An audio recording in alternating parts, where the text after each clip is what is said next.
Hi friends, MP's ಕಿಚನ್ಗೆ ಸ್ವಾಗತ. ನಾವು ಇವತ್ತು ಮಾಡುತ್ತಿರುವ ರೆಸಿಪಿ ಬೀಟ್ರೂಟ್ ಜೊತೆ ಕಡಲೆಕಾಳು ಹಾಕ್ಬಿಟ್ಟು ಪಲ್ಯ ಮಾಡಿ ತೋರಿಸ್ತಾ ಇರೋವಂಥದ್ದು.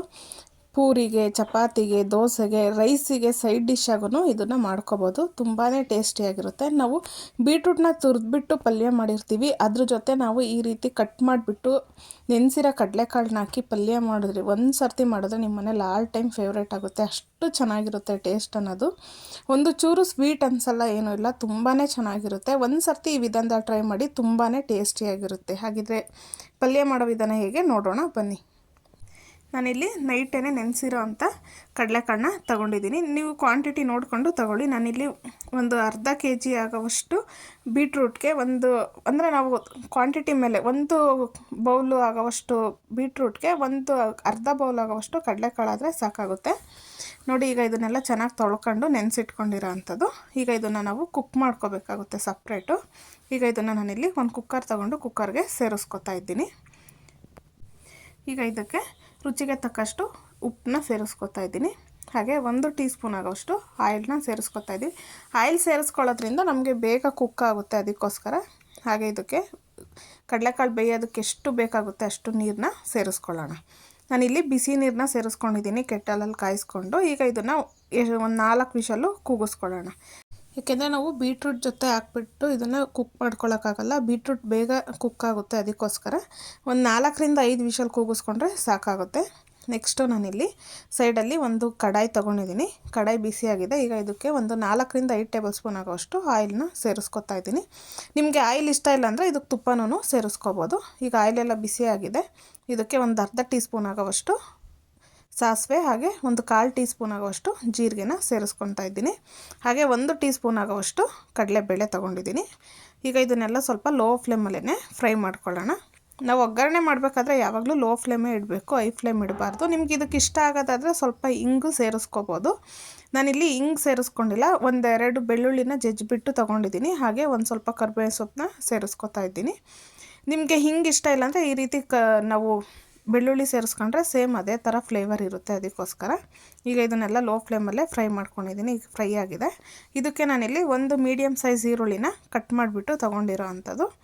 ನಾನಿಲ್ಲಿ ಒಂದು 3ರಿಂದ 4 ಜನ ತಿನ್ಕೋಬೋದು ಅಷ್ಟು ಮಾಡಿ ತೋರಿಸ್ತಾ ಇರೋಂಥದ್ದು.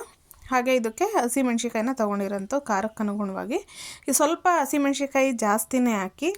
ಸ್ವಲ್ಪ ಖಾರ ಇದ್ದರೆ ಪಲ್ಯ ತುಂಬಾ ಟೇಸ್ಟಿಯಾಗಿರುತ್ತೆ, ಚೆನ್ನಾಗಿರುತ್ತೆ, ಅದಕ್ಕೋಸ್ಕರ. ಈಗ ಇದನ್ನೆಲ್ಲ ಫ್ರೈ ಮಾಡ್ಕೊಳ್ಳೋಣ. ನಿಮಗೆ ಹಸಿಮೆಣ್ಸಿಕಾಯಿ ಇಷ್ಟ ಇಲ್ಲ ಅಂದರೆ ನೀವು ಹಸಿಮೆಣ್ಸಿಕಾಯಿನ ಫುಲ್ ಸ್ಕಿಪ್ ಮಾಡಿಬಿಟ್ಟು ನೀವು ಖಾರದ ಪುಡಿನೇ ಸೇರಿಸ್ಕೊಂಡು ಮಾಡ್ಕೋಬೋದು. ಈಗ ಇದನ್ನೆಲ್ಲ 1-2 ನಿಮಿಷ ಫ್ರೈ ಮಾಡ್ಕೊಳ್ಳೋಣ. ಸ್ವಲ್ಪ ಫ್ರೈ ಆಗಿ ಇದು ಹಸಿ ವಾಸನೆ ಎಲ್ಲ ಹೋಗಬೇಕು, ಆ ರೀತಿ ನಾವು ಫ್ರೈ ಮಾಡ್ಕೋಬೇಕು. ನೋಡ್ತಾ ಇದ್ದೀರಲ್ಲ, ಈ ರೀತಿ ಮಾಡಿರಿ. ಒಂದು ಸರ್ತಿ ನಿಮ್ಮ ಮನೇಲಿ ಈ ರೀತಿ ಮಾಡಿದ್ರೆ ಮನೆಗೆ ಯಾವಾಗಲೂ ಕೇಳ್ತಾರೆ, ಈ ಥರ ತುಂಬ ಚೆನ್ನಾಗಿತ್ತು ಪಲ್ಯ, ಇನ್ನೊಂದು ಸರ್ತಿ ಮಾಡು ಅಂತ, ಅಷ್ಟು ಚೆನ್ನಾಗಿರುತ್ತೆ. ಈಗ ಈರುಳ್ಳಿ ಎಲ್ಲ ಫ್ರೈ ಆಗಿದೆ. ಇದಕ್ಕೆ ನಾನು 1 ಟೊಮೊಟೊನ ಕಟ್ ಮಾಡಿಬಿಟ್ಟು ತೊಗೊಂಡಿರೋಂಥದ್ದು. ಈಗ ಅದನ್ನು ಇದರೊಳಗಡೆ ಸೇರಿಸ್ಕೊತಾ ಇದ್ದೀನಿ. ಈಗ ಟೊಮೊಟೊ ಎಲ್ಲ ಮಿಕ್ಸ್ ಮಾಡ್ಕೊಳ್ಳೋಣ. ನಾವು ಟೊಮೊಟೊ ಎಲ್ಲ ಸ್ವಲ್ಪ ಫ್ರೈ ಆಗೋದಕ್ಕೆ ಈಸಿ ಆಗಲಿ ಅಂತ ಹೇಳ್ಬಿಟ್ಟು ನಾನಿಲ್ಲಿ ಒಂದು ಸ್ವಲ್ಪ ಉಪ್ಪನ್ನ ಸೇರಿಸ್ಕೊತಾ ಇದ್ದೀನಿ. ಉಪ್ಪು ನಾವು ಕಡಲೆಕಾಳಿಗೂ ಸೇರಿಸಿರ್ತೀವಿ, ಹಾಗಾಗಿ ನಾವು ಸ್ವಲ್ಪ ಉಪ್ಪು ಸೇರಿಸ್ಕೊಂಡ್ರೆ ಸಾಕಾಗುತ್ತೆ. ತುಂಬ ಜಾಸ್ತಿ ಆದರೆ ಮತ್ತೆ ಕಡಲೆಕಾಳಿಗೂ ಹಾಕಿರ್ತೀವಿ, ಇದಕ್ಕೂ ಜಾಸ್ತಿ ಆಗಿಬಿಡುತ್ತೆ, ಅದಕ್ಕೋಸ್ಕರ. ಈಗ ಇದನ್ನೆಲ್ಲ 1-2 ನಿಮಿಷ ಫ್ರೈ ಮಾಡ್ಕೊಳ್ಳೋಣ. ಟೊಮೊಟೊ ಎಲ್ಲ ಸ್ವಲ್ಪ ಸಾಫ್ಟ್ ಆಗಬೇಕು, ಆ ರೀತಿ ನಾವು ಫ್ರೈ ಮಾಡ್ಕೋಬೇಕಾಗುತ್ತೆ. ನೋಡಿ, ಈಗ 1-2 ನಿಮಿಷ ಫ್ರೈ ಮಾಡ್ಕೊಂಡಿದ್ದೀನಿ. ಟೊಮೊಟೊ ಎಲ್ಲ ಚೆನ್ನಾಗಿ ಸಾಫ್ಟ್ ಆಗಿದೆ. ನಾನೀಗ ಒಂದು ಬೀಟ್ರೂಟ್ನ ಕಟ್ ಮಾಡಿ ತೊಗೊಂಡಿರೋಂಥದ್ದು, ಸಿಪ್ಪೆ ತೆಗೆದು ಈ ರೀತಿ ಕ್ಯೂಬ್ಸ್ ಆಗಿ ಕಟ್ ಮಾಡಿಕೊಂಡು ತೊಳೆದ್ಬಿಟ್ಟು ತೊಗೊಂಡಿರೋಂಥದ್ದು.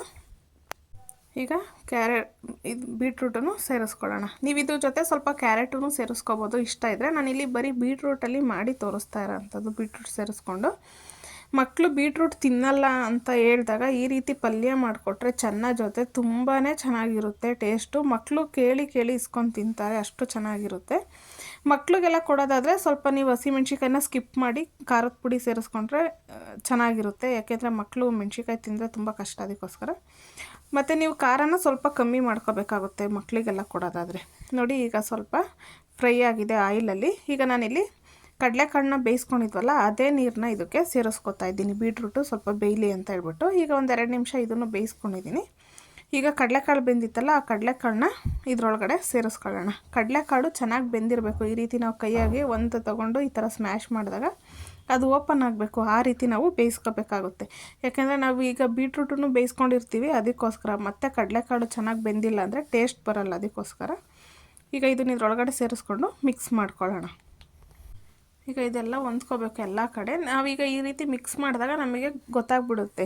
ನಾವು 1 ಬೌಲ್ ಆಗೋವಷ್ಟು ಅಳತೆ ಪ್ರಕಾರ ತಗೊಂಡ್ರೆ, ನೀವು 1 ಬೌಲ್ ಆಗೋವಷ್ಟು ನೀವು ಬೀಟ್ರೂಟ್ ತಗೊಂಡ್ರೆ ಅದರಲ್ಲಿ ಒಂದು ಅರ್ಧ ಬೌಲ್ ಆಗೋವಷ್ಟು ನೀವು ಕಡಲೆಕಾಳು ತಗೊಂಡ್ರೆ ತಿನ್ನಬೇಕಾದ್ರೆ ಟೇಸ್ಟು ಚೆನ್ನಾಗಿರುತ್ತೆ. ನಮಗೆ ಬರೀ ಕಾಳು ಥರನೂ ಅನಿಸಲ್ಲ, ಬರೀ ಬೀಟ್ರೂಟ್ ಥರನೂ ಅನಿಸಲ್ಲ, ಚೆನ್ನಾಗಿರುತ್ತೆ. ಅದಕ್ಕೋಸ್ಕರ ಕೆಲವ್ರಿಗೆ ಅಳತೆ ಗೊತ್ತಾಗಿಲ್ಲ ಅಂದರೆ ಈ ರೀತಿ ಮಾಡ್ಕೋಬೋದು. ಈಗ ಇದೆಲ್ಲ ಚೆನ್ನಾಗಿ ಮಿಕ್ಸ್ ಮಾಡ್ಕೊಂಡಿದ್ದೀನಿ. ಇದಕ್ಕೆ ನಾನಿಲ್ಲಿ ಸ್ವಲ್ಪ ಉಪ್ಪು ಖಾರ ಚೆಕ್ ಮಾಡ್ಕೋಬೋದು. ಸ್ವಲ್ಪ ಖಾರ ಕಮ್ಮಿ ಇತ್ತು ಅಂತ ಹೇಳ್ಬಿಟ್ಟು ಒಂದು 1/4 ಟೀ ಸ್ಪೂನ್ ಆಗೋವಷ್ಟು ಖಾರದ ಪುಡಿ, ಹಾಗೆ ಸ್ವಲ್ಪ ಉಪ್ಪು ಕಮ್ಮಿ ಇತ್ತು, ಹಾಗೆ ಸ್ವಲ್ಪ ಉಪ್ಪನ್ನು ಸೇರಿಸ್ಕೊಂಡಿದ್ದೀನಿ. ಒಂದು ಚಿಟಿಕೆ ಆಗೋವಷ್ಟು ಅರಿಶಿನದ ಪುಡಿನ ಸೇರಿಸ್ಕೊತಾ ಇದ್ದೀನಿ. ಈಗ ಇದನ್ನೆಲ್ಲ ಮಿಕ್ಸ್ ಮಾಡ್ಕೊಳ್ಳೋಣ. ನಿಮಗೆ ಇಷ್ಟ ಇದ್ದರೆ ಇದಕ್ಕೆ ಸ್ವಲ್ಪ ನೀವು ಗರಂ ಮಸಾಲ ಅಥವಾ ಚಿಕನ್ ಮಸಾಲ ಏನಾದರೂ ಸೇರಿಸ್ಕೋಬೋದು. ನಾನಿಲ್ಲೇನು ಮಸಾಲೆ ಎಲ್ಲ ಆ್ಯಡ್ ಮಾಡಿಲ್ಲ, ಹಾಗೆ ಮಾಡಿ ತೋರಿಸ್ತಾ ಇರೋಂಥದ್ದು. ಈಗ ಇದೆಲ್ಲ ಚೆನ್ನಾಗಿ ಕುಕ್ ಆಗಿದೆ. ಇದಕ್ಕೆ ಲಾಸ್ಟಲ್ಲಿ ನಾನು ಕೊತ್ತಂಬರಿ ಸೊಪ್ಪನ್ನ ತೊಗೊಂಡಿರೋ ಅಂಥದ್ದು, ಕಟ್ ಮಾಡಿರೋ ಕೊತ್ತಂಬರಿ ಸೊಪ್ಪನ್ನ ಇದಕ್ಕೆ ಸೇರಿಸ್ಕೊಳ್ಳೋಣ. ನೋಡಿ, ಈಗ ಇದನ್ನೆಲ್ಲ ಒಂದು ಸರ್ತಿ ಮಿಕ್ಸ್ ಮಾಡಿಕೊಂಡು 1-2 ನಿಮಿಷ ಹಾಗೆ ಕುಕ್ ಮಾಡಿಕೊಂಡ್ರೆ ನಮಗೆ ಪಲ್ಯ ಅನ್ನೋದು ರೆಡಿ ಆಗುತ್ತೆ. ನಿಮಗೆ ಸ್ವಲ್ಪ ನೀರು ಥರ ಬೇಕು ಅಂದರೆ ಈ ಥರ ಸ್ವಲ್ಪ ಮಾಡ್ಕೊಬೋದು. ಇಲ್ಲಾಂದರೆ ಸ್ವಲ್ಪ ನೀರೆಲ್ಲ ಹಿಂಗೋ ಥರ ಚೆನ್ನಾಗೆ ಕುಕ್ ಮಾಡಿಕೊಂಡ್ರೆ ತುಂಬಾ ಸಾಫ್ಟಾಗಿರುತ್ತೆ, ಚೆನ್ನಾಗಿರುತ್ತೆ ಟೇಸ್ಟ್. ಅದಕ್ಕೋಸ್ಕರ ನೋಡಿ, ಈಗ ಪಲ್ಯ ರೆಡಿ ಆಗಿದೆ. ಎಷ್ಟು ಚೆನ್ನಾಗಿದೆ ಟೇಸ್ಟ್ ಅಂದರೆ ನೀವೊಂದು ಸತಿ ಟ್ರೈ ಮಾಡಿ ಮನೇಲಿ. ನೆಕ್ಸ್ಟ್ ನಿಮ್ಮ ಮನೇಲಿ ಯಾವಾಗಲೂ ಇದೇ ಥರ ಪಲ್ಯ ಮಾಡ್ತೀರಾ ಬೀಟ್ರೂಟ್ ತಂದಾಗೆಲ್ಲ. ಹಾಗಿದ್ರೆ ನಮ್ಮ ವಿಡಿಯೋ ಇಷ್ಟ ಆಗಿದ್ರೆ ಪ್ಲೀಸ್ ನಮ್ಮ ಚಾನಲ್ನ ಸಬ್ಸ್ಕ್ರೈಬ್ ಮಾಡಿ, ಸಪೋರ್ಟ್ ಮಾಡಿ, ಲೈಕ್ ಮಾಡಿ, ಶೇರ್ ಮಾಡಿ. ಪಕ್ಕದಲ್ಲೇ ಕಾಣೋ ಬೆಲ್ ಲೈಕ್ ಮೇಲೆ ಕ್ಲಿಕ್ ಮಾಡಿ. ಹಾಗೆ ನಿಮ್ಮ ಫ್ಯಾಮಿಲಿ ಫ್ರೆಂಡ್ಸ್ಗೂ ಶೇರ್ ಮಾಡಿ. Thank you for watching. Take care.